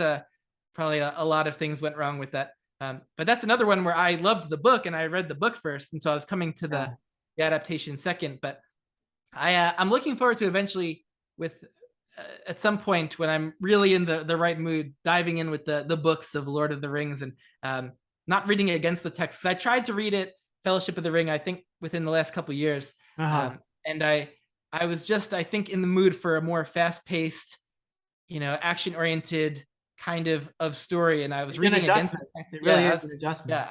I was AP's recent video about reading against the text was really enlightening for me, because like the exact same text that I come to with different expectations or a different mood or just different mindset, where I'm here for what Tolkien's doing, not for the kind of story that I'm wishing it was. Yes, yes, Yeah. yeah. I mean, that's a brilliant video among many that he's Yeah. done that are. He's a pretty smart guy, I Yeah. think. Yeah.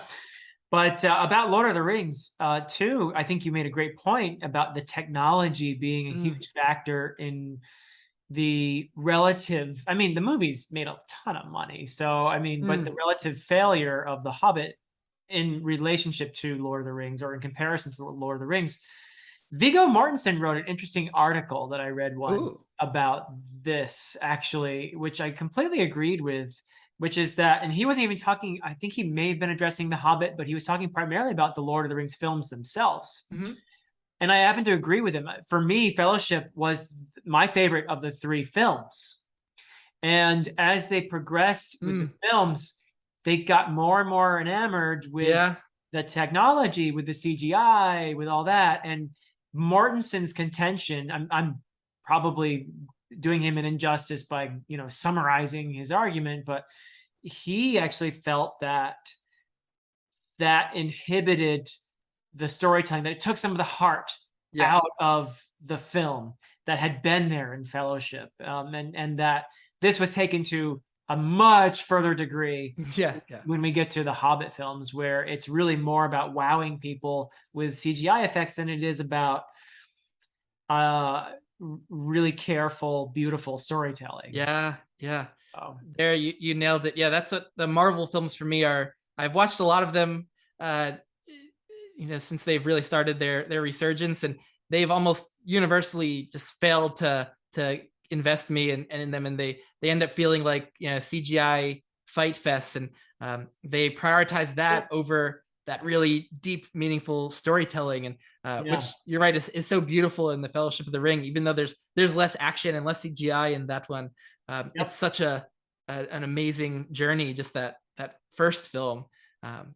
Yeah, that one has a very special place for me. I even saw it once in Lincoln Center, where they were having a live orchestra play the soundtrack. Yes. They were playing the soundtrack, and the film was going on a big screen behind the orchestra, and it was wow so Yes. cool. Oh, I should look out for whenever they might do that again, because the New York Philharmonic does that every now and then. And the score is so amazing, so that would be a tremendous experience. Howard Shore's, I love Howard Shore's score for all three films. Very inspirational, I feel. And that's one of those cool.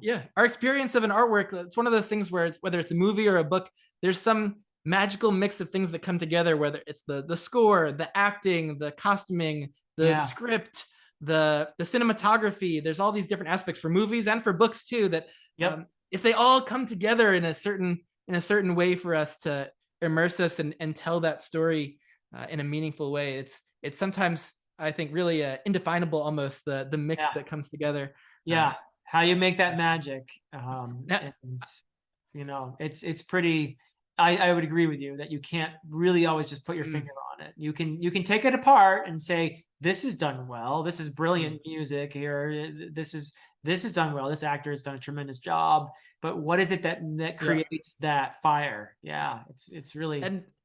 And this maybe brings me back to one of the topics I really was so excited to chat with you about, which is talking about this stuff is what we never did in English class. And I know you're a literature professor, and I work in one-on-one tutoring where I'll be often helping students with their English homework and discussing the books they're reading, and working with them on their writing assignments. And this was my experience as a high school student, and probably middle school student as well, where English class was not about reading literature, or how to read, or appreciating literature.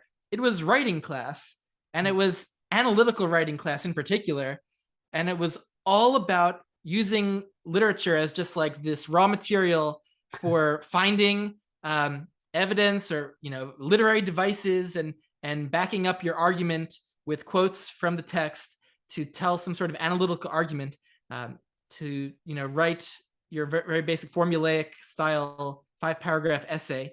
I think this is a very common experience too, where the love of reading and is almost knocked out of kids because books are seen as just a vehicle for this very sort of uninteresting type of analysis. And I think it is valuable and great to be able to pick out like a literary device or symbolism and to be able to analyze that. But for that to be all books are, and to reduce them just to those little components, and to not have discussions where it's like, oh, what is going on in the characters' lives, in their minds? Like, what are they experiencing? How are you feeling reading it? Like, we in 4 years of high school, I don't think we ever had a chat about just like, how did you feel reading that? Like, what made you excited or elevated you or got you emotional? Like that just it was not a part of English class. It was just reading Fahrenheit 451 for the symbolism and like oh, the white color is purity and the rain is a purifying force, or the yellow color is cowardice, or the way that literature and books is taught as part of this composition style class, I think it's extremely damaging towards kids' engagement in reading. And I don't know if there's what we could do. I think maybe classes should be separated. Not that they'll ever be separated, but there should be almost like reading focused classes that are more just about the experience of reading and appreciation of books, just like how we have music appreciation style classes. And then writing focused classes as well. But I don't think teachers know how to balance those two things, and they might not feel comfortable just with or the curriculum might be too focused on needing to use books for these analytical writing assignments and for grades, and then also for grades, reading comprehension tests are just testing facts, and kids read Spark Notes versions of books and often skip the actual reading because they can just hunt for quotes to back up some argument, and to no greater end than a rhetorical exercise. And so I work with kids all the time who just they're just hunting for devices and not reading for the characters, the themes, the plots. So it's just such a shame because we are beating the love of reading out of everyone. Yeah, no, I actually agree with you. And here's my take on it. And that is one of the things that's killing literature, if we want to use that word, or I actually kind of prefer to say storytelling. But one of the things that's killing the love for it within the classroom is the fact that we have grades. And I'm not a fan of grades. I went to a college with no grades, and I found it incredibly liberating. Because I was no longer in a classroom in order to get an A. I was in a classroom in order to learn. And there's a big difference. Oh, yeah. Big difference. So grades are a problem, and are very exam focused. Educational structure that we currently have is horrible and scarring. The fact that we have so many stupid standardized tests is absolutely asinine, and nobody benefits from it except for the people who make money from these tests, which is why they still exist. They don't help students. They don't help teachers. I can promise you teachers are frustrated to the nth degree about standardized testing and the central place that it's taken in our educational system. But even beyond all that, I think, and grades encourage this other thing I'm about to talk about too, which is, I think when you approach literature a lot of times in the classroom, unfortunately, it's with this idea that you have to get it right. You have to have the right answer. It's like a puzzle to solve. And to get the A, you have to just spew out the right answer, right? And there is nothing worse than that mentality to encourage the love of storytelling. When you have this idea that a story or a poem is some kind of enigma that I have to solve and get the right answer in order to get the pat on the head or the A or whatever, it's death. It's absolutely death to the love of storytelling.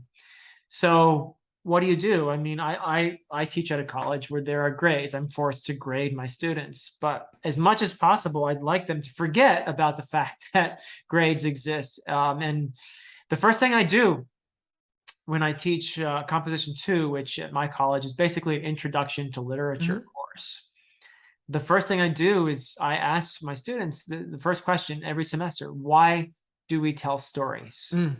Ooh. Why do we tell stories? And we just have a chat about why we tell stories. And they always come up with excellent reasons. And there are lots of great reasons why we tell stories. They're entertaining. They give you a window into another place if it's by an author from a different culture, or it's set in a place that you've never been. So it's a way of traveling in a way. They come up with all kinds of great answers, right? And all the way to, they give us a kind of cathartic experience.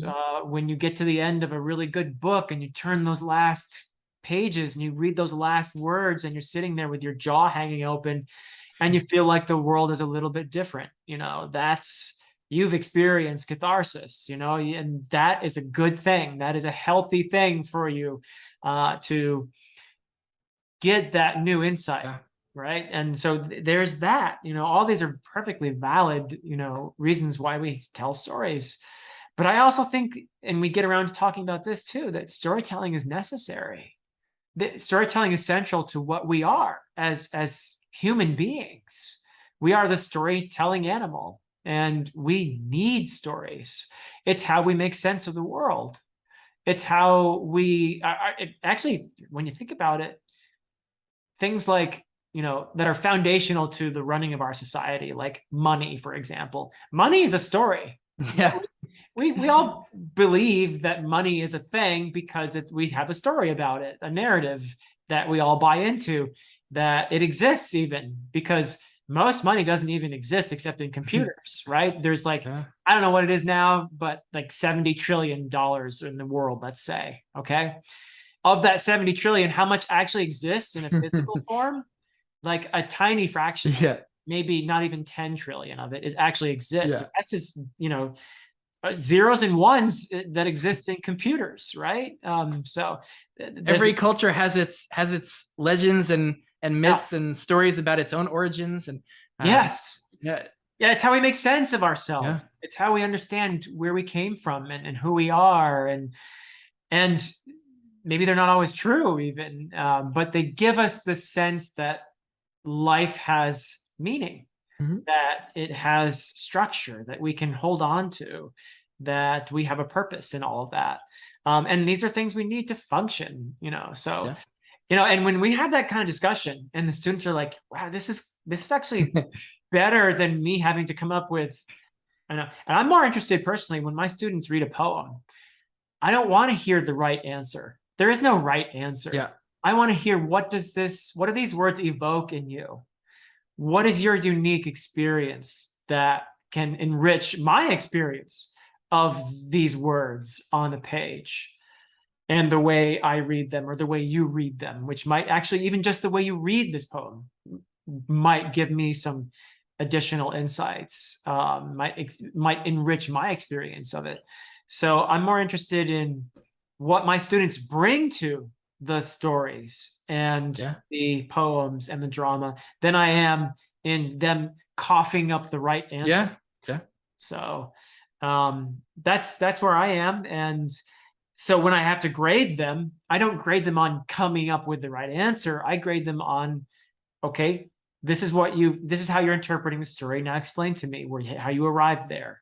Right? What's your analysis of the characters, and what's your analysis of the setting? How does that feed into the theme that you're talking about?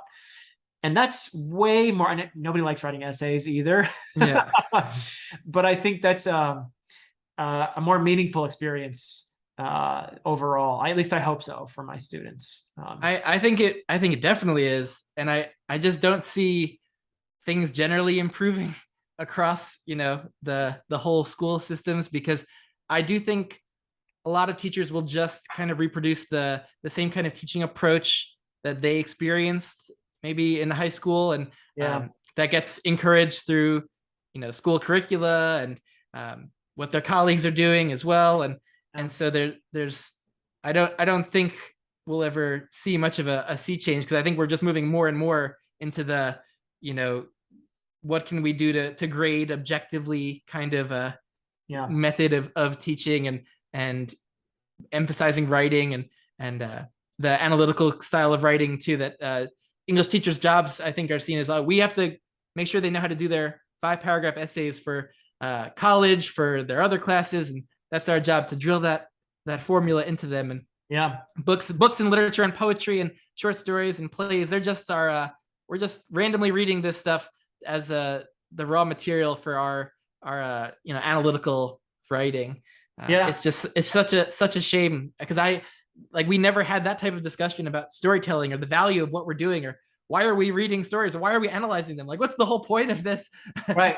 These exercises that we're doing, they never came to a greater point in my classes, and I think for a lot of my own students' classes, and so reading is just this academic kind of exercise that they do in school, and then they rarely do it outside of school, and it's such a shame. And I think we're just in an age where TV and movies, and not even kind of the profound kind of storytelling style of movie, is the more dominant type of art that people consume now. And it may be even worse than that with social media and whatever's happening on TikTok and things like that. But we might just be the fossils here, hanging on to something that is just gonna become more and more niche. But it's still a big community, though. Even if that is the case, but I think books offer so much, and there's still so much variety. It seems like there's more and more books getting published than ever before, and the variety just within the fantasy genre and everywhere is just exploding. And so there's I think that writing is not going away, because we are the storytelling animal, and we do need stories. And if you're going to crush love of storytelling in schools, and unfortunately, I do think we're going in the wrong direction. There's more and more and more emphasis on data and evidence that your students are learning this and that and the other, and it's very numbers driven.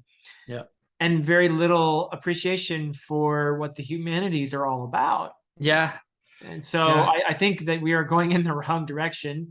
We are, instead of getting rid of these idiotic standardized tests, they're creating more and more and more of them. And it's driven by a kind of corporate mentality toward education, which is not only ineffective, but it is crushing the souls of millions of innocent children.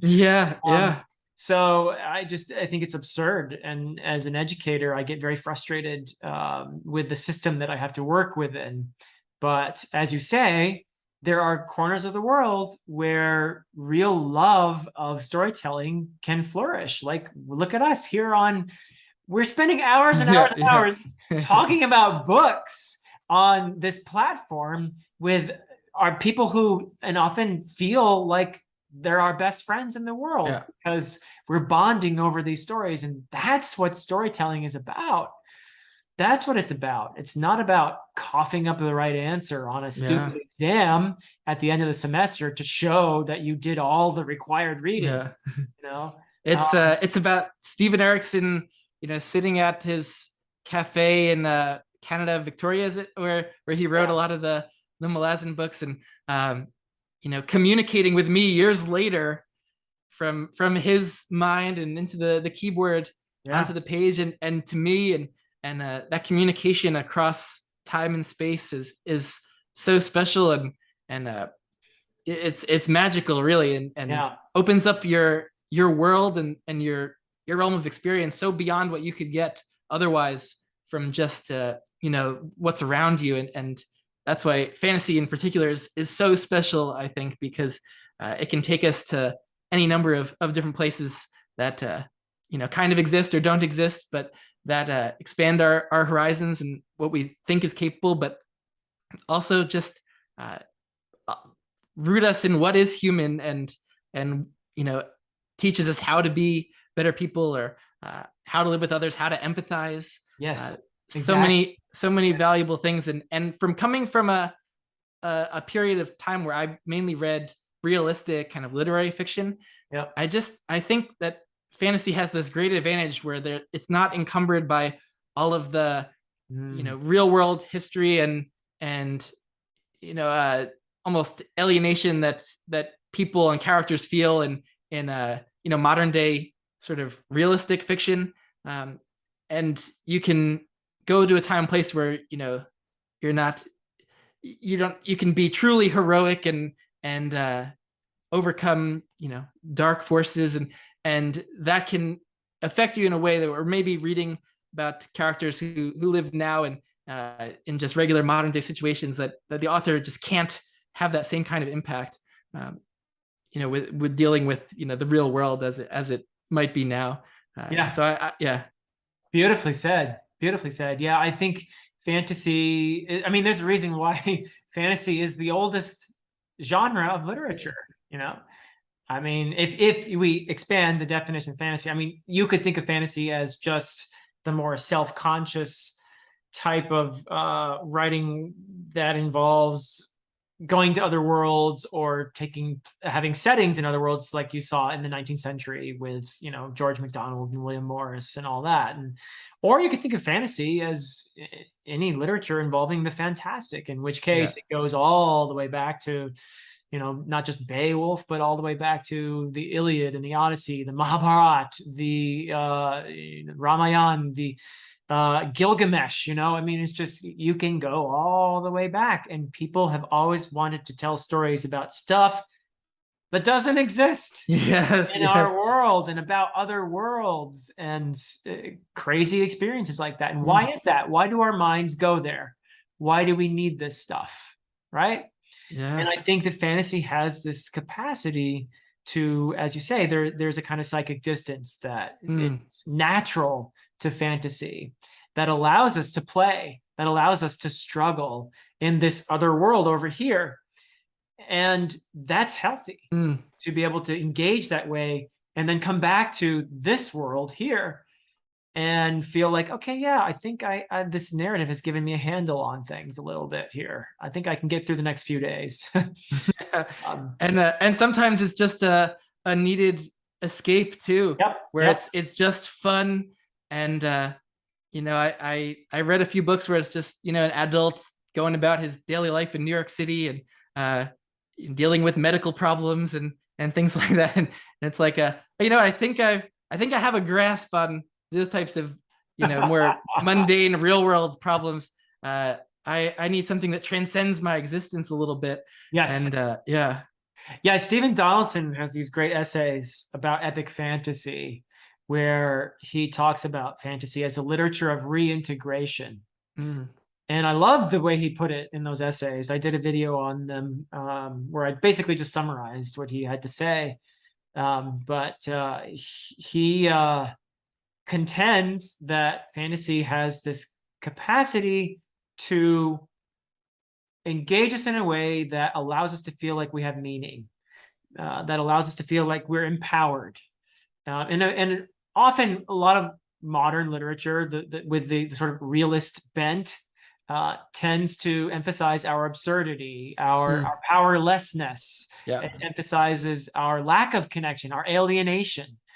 Whereas fantasy is often more about reintegration, right? Feeling that sense of connection with the world around us and feeling empowered within it, feeling significant within it, so that we can go and do important things. So I'm simplifying grossly what he was saying in there, but I think these are wonderful essays, and I highly recommend them. Oh yeah, I'll have to check them out.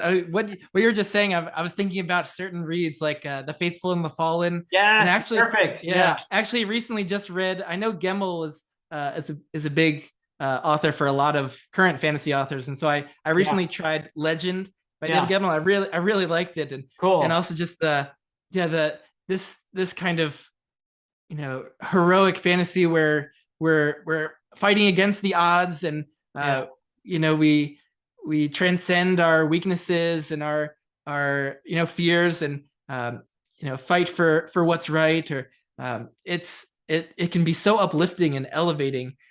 Reintegration is a really great way to think about that as a foil for just alienation. And Yeah. you can feel living in today's world like very cynical or pessimistic about the direction things are going, but Yep. these types of stories I think can help do the opposite, kind of be our medicine, our balm for that alienation we feel. Yeah. Yeah, absolutely. Yeah. And I think John Gwynn's books are a wonderful Mm. example of that, because a lot of us who love those books can just say there's something about his writing that there's so much heart in it. And Mm. one of my viewers a while back described it that way to me. And I thought that's just such a great way to talk about Gwynn's writing, that it has heart.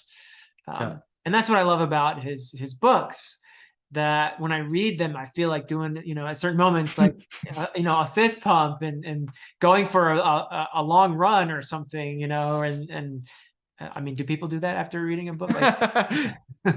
But, or playing, a bit of tennis or something, but just feeling reinvigorated and Yeah. alive. I feel alive when I Yeah. read a story that inspires me. So yeah, that's what Gwyn is great at. And I think your guy, Brandon Sanderson too. Yeah. He does that. There's certain moments in the Stormlight Archive where Kaladin, makes some kind of breakthrough, and we're all like, Yeah. Yeah. Yeah. there's just something about fantasy where I think a lot of times more serious literature, and I'm putting air quotes around that, so everyone, in case anyone's listening and not watching, there are air quotes around serious literature, thinks that sort of thing is too cheesy. Yeah. Would Yeah. treat that Yeah. as childish, right? Oh, no. We have to depict human beings as lost and absurd and alienated in order to be serious literature, right? Which personally, I think that's a lot of BS. Yeah. Yeah. So, I think, I'm right with you. But for years, I think I viewed fantasy kind of like, oh, that's the children's genre, and I could dip my fingers into a little bit of sci-fi. That's serious, thinking about the future and technology and its impact on society. And but I do think that a lot of people who would probably really get a lot out of fantasy and adult fantasy probably just doesn't even occur to them to try it, or they have that kind of bias against it, that it is childlike or too cheesy and not serious enough. Whereas some of the most serious, heartfelt, profound experiences of my life have come reading adult fantasy.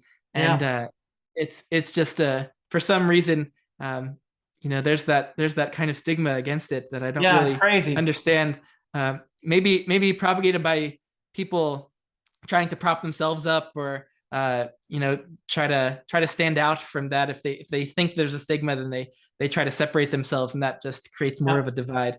But I read once in my literary fiction phase, I read 100 Years of Solitude. Oh yeah. And by Gabriel Garcia Marquez, and because that's serious fiction, but that's really fantasy. It's magic realism. It's fantasy. Yeah. They call it magic realism. Yeah. And that is a very interesting, weird genre creation there. But that this arbitrary dividing line between serious literature and genre fiction, I think, is better off if we try to chip away at that. And I agree. Yeah. I agree. And Salman Rushdie, who I hope he's okay. He was recently horribly injured. Yeah. So I do hope he's okay. And he's a writer that I have immense respect for. But he did write an essay that I've done a video about as well, where he tried to make this distinction. But he seemed to assert a distinction between magic realism, which is serious literature, and fantasy, which is embarrassing rubbish, So, and I objected to that because I don't think that there's a line you can just, there are some great authors like Ursula Le Guin or Neil Gaiman who, are they magic realism or are they fantasy? And who the heck cares? I mean, these are stupid. They're doing why not just call it all fantasy, really? Because that's what it is. But unfortunately, I think there is a tendency for some authors to want to give themselves a little bit more an air of distinction, to be a little more respectable. And so they kind of poo-poo the genre that they really owe a lot to. Unfortunately, that's a thing, and that happens. But for me, if that incredibly cathartic, beautiful, and sublime experience I had reading Lord of the Rings or the Malazan Book of the Fallen, which brought me to tears, multiple times. If that's cheesy, then bring on the cheese, brother. Yeah. We could use a little bit more cheese in our lives. Or cheesiness, I should say, or corniness, because when I went to teach in Vietnam, one of the most refreshing things about being in the classroom with the university students there was just their almost childlike enthusiasm for learning language, for playing games, singing songs. There was just the culture there. They don't even have concepts about cheesiness or corniness like that. Those concepts don't really exist. Like performances or music can be often very kind of sentimental and emotional, and that's just normal display of emotion, and there's not this sense of needing to be cool or put on some sort of face to hide your joy or emotions. So I realized that the idea of being too cool for school and the idea of cheesiness or corniness, like those are cultural constructions that we have in our culture that don't even exist in some cultures, and so it's a shame for some reason that even in schools and English classes they won't give students fantasy books, or if they do, they're not fantasy books. Like Frankenstein is a Gothic literary classic. It's not a fantasy book. Right. Like I don't understand. Like students will never read a fantasy literature in high school English, or if they do, it's like Frankenstein, where it's garbed as some other genre. But I totally agree with you that we need to embrace the sentimentality and the cheesiness, because if we avoid that, I think we lose an essential part of humanity and what connects us all, and we just go down a rabbit hole of cynicism and whatever the opposite of connection is, and alienation. Oh, I so agree with you. It's beautifully said, and it sounds like we have something to learn from people over in Vietnam and other places. That innocence can be a beautiful thing, and the embracing of connection between people, of empathy and compassion, and feeling the beauty of that, of connecting with other people. There's something so transcendent and beautiful about that if a story delivers that to me, then I consider it to be great literature. Oh yeah. Well said. My days of spurning fantasy, I don't think I read many happy endings or even bittersweet endings. They were usually just sad, tragic endings of one kind or another. There was little catharsis or uplift to be had. There are certainly lots of profound explorations and themes in a lot of those books, and they were valuable, but I think I don't think I'm ever going to go away from fantasy. I might try to integrate some other reads. I've been almost purely fantasy the last like 4 years, but I have so many great fantasy authors to try. I can't wait to just dive in and try them all. A lot of journeys to come, my friend. A lot of journeys to come. Well, this has been a delightful couple hours here. I have really enjoyed this discussion a lot. Oh, me too. So I really want to thank you for this experience. This is the best thing that could happen to me, really, on Booktube, is to have these kinds of discussions with lovely people like yourself. So thanks. I really do thank you from the bottom of my heart for this. And I want to tell everyone, please check out, it's fairly new, baby channel. Books with Benghis Kahn. And when you do search for it, I'll have a link in the description, of course. But if you do search for it on YouTube, it corrects it to books with Genghis Khan.